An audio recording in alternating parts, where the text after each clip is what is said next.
So hi guys, welcome back to my channel and I'm back again with another really interesting coding interview question video. So guys, this is one of the top interview questions in Leetcode and it has been asked in multiple companies. It is one of the easy level question list, but definitely it is a very important question and today we are going to solve it right here in this video. And guys, again I request you all to please do subscribe to my channel and bell icon for more coding related content. And guys, if you like this video, then please do hit the like button and share this video with your friends as well. Apart from that guys, as you know, I do a lot of coding programming related content, so if you have any feedback, suggestions, comments and anything else you want to say to me, please put them in the comment section below. I would be happy to address them later. Now without wasting any time further, let's get started. So guys, first of all, let's see the problem statement here. And the problem statement is remove the nth node from the end of the list. So guys, it's pretty straightforward. Basically, we have been given a linked list like this. So 1, 2, 3, 4, 5. And we are given a value called as n. So for example, we have been given n equals to 2. So here 2 means that we have to remove the second last node. That means the fourth node. So here after removing the fourth node, we have to return the head of the list, and then you can see that 3 is now pointing to 5 instead of pointing to 4.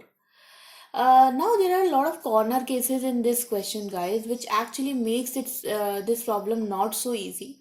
And one of the corner case guys is that if we have only single element in a linked list and the value of n is 1. So for example, if there is only one element and the value of n is 1, that means we have to completely clear out the list and just return, null value. Another thing is if n is 1, in that case we have to actually remove the last element. So here we have to return 1. So there are some kind of scenarios like this which actually makes this problem a little bit tricky. But do not worry guys, we are going to solve it and I am going to show you 2 ways to actually solve this problem.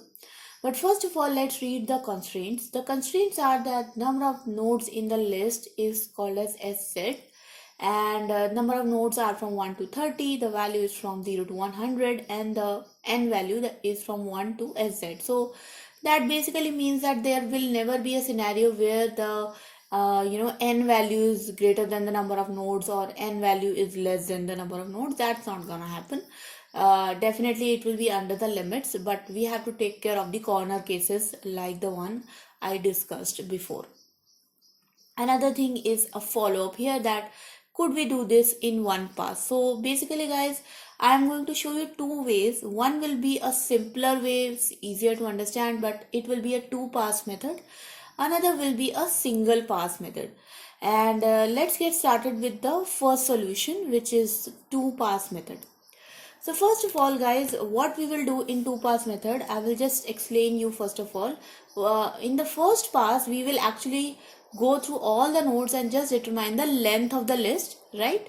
Once we know the length of the list, we will simply run the loop from length minus n minus 1, and that will actually, if we continue traversing the list like that, we will actually come to the nth node. So for example, if here the length of the list is 5 and the next time I run my loop from 5 minus n value is 2, so 5 minus 2, then my value will become equals to 3. So the next time I will run the loop, I will actually come to this third node and I can simply shift its next pointer to the other pointer. So let's see how we can do this method. So first of all, let's declare a length variable. So length equals to 0, and let's create the node variable. So node becomes equals to head. And so guys, we also first will create a dummy node here. Okay, let's create a dummy node, the list node, and this node will be just a null node, but the next part of this node will be head. Why we are creating a dummy node guys? We are creating this dummy node to actually handle the scenario when there are only one element in the linked list, and at that point of time we actually have to return null value.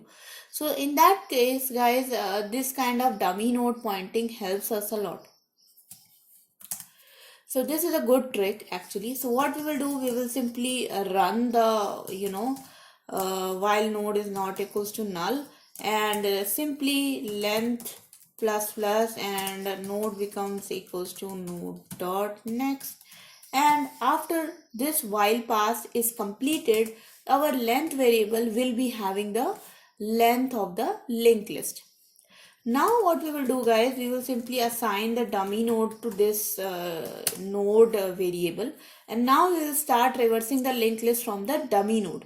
Okay, so what we will do, simply we can run a for loop for integer I equals to 0 to I less than length minus n, so I plus plus.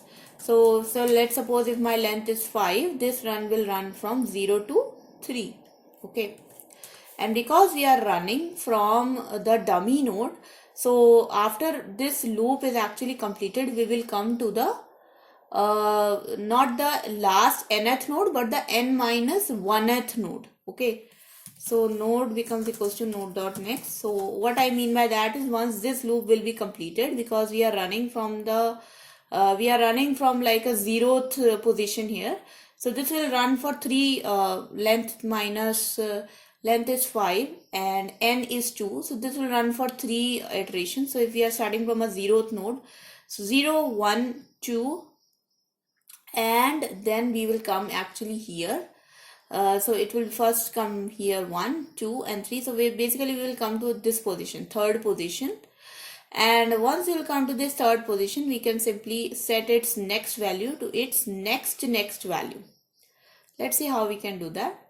So node becomes equals to node dot next, and in the end, when we will be at the third node, so what I will do, I will set the next value of the third node to next its next value.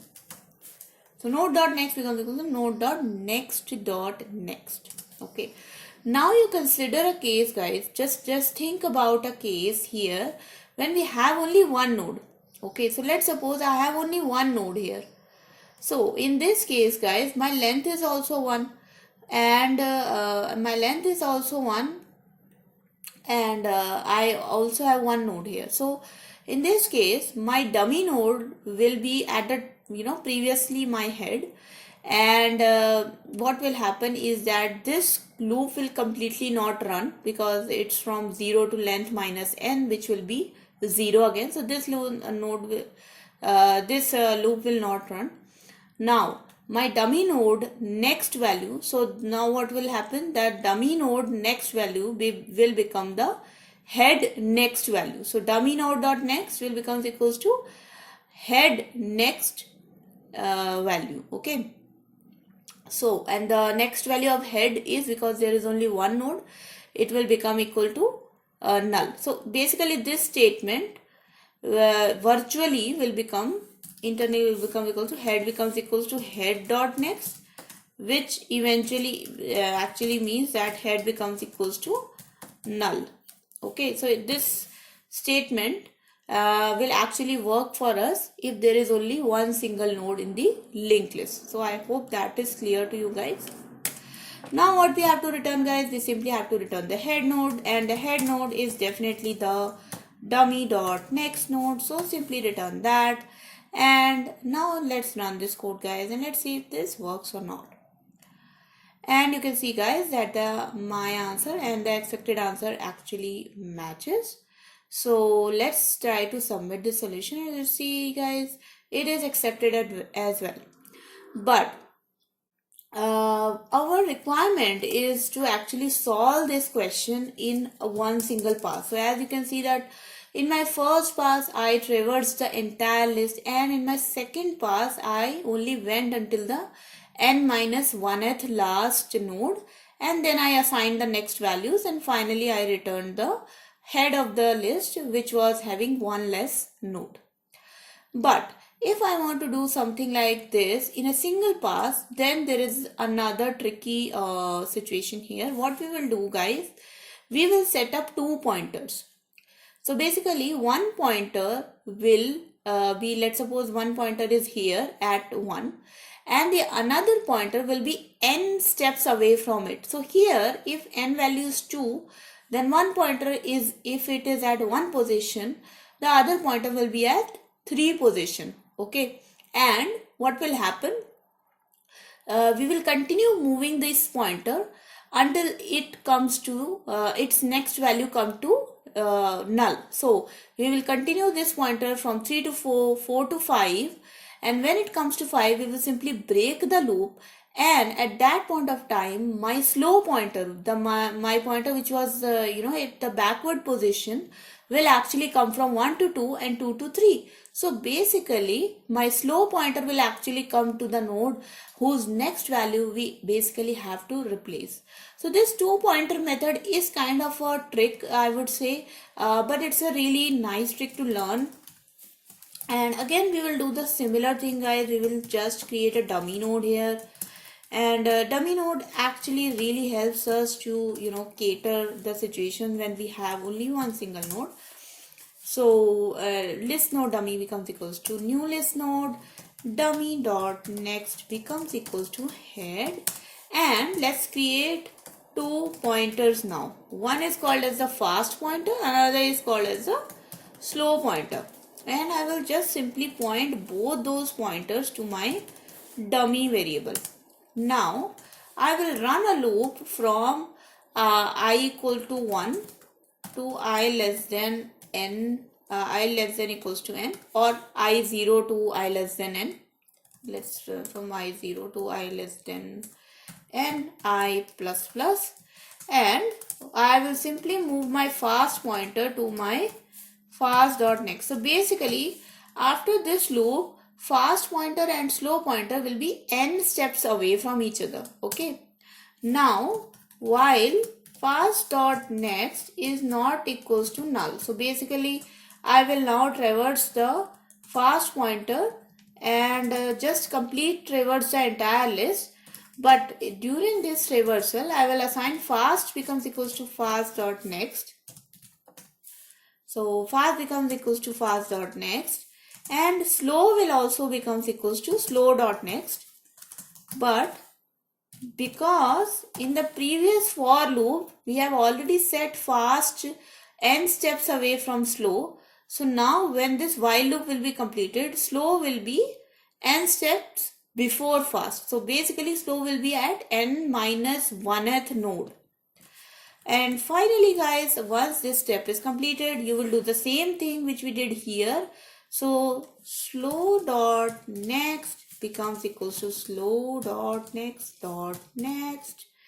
And finally, guys, we will simply return the dummy dot next value, and this will actually give us the head pointer. Let's run this code, guys, and let's see if this works or not. And okay, so basically I forgot to write integer here, so let's write int, and let's run this again. And yes, guys, my answer actually matches the expected answer. Let's submit this code, guys. Here I am directly submitting the code just to make the video more compact, but in your case please run all the examples before submitting the solution. And you can see, guys, all the test cases are passed. My runtime is pretty great, and memory usage is quite acceptable. So that was about the video, guys. I hope you learned something from this video, and you learned a little bit of tricks about the 2 pointer solutions which we can use in linked list. They come out as really handy. And thank you so much for watching, guys. I again request you all to please do subscribe to my channel if you want to support me, and please do hit the bell icon for further notifications of my future videos. And also, guys, please do not forget to give this video a big thumbs up and share it with your friends as well. And guys, if you have any comments, questions, suggestions, feedback for my content, please do put them in the comment section below. I would be happy to look at them, happy to address them and reply to that. And thank you so much again for watching, guys, and until next time, bye bye.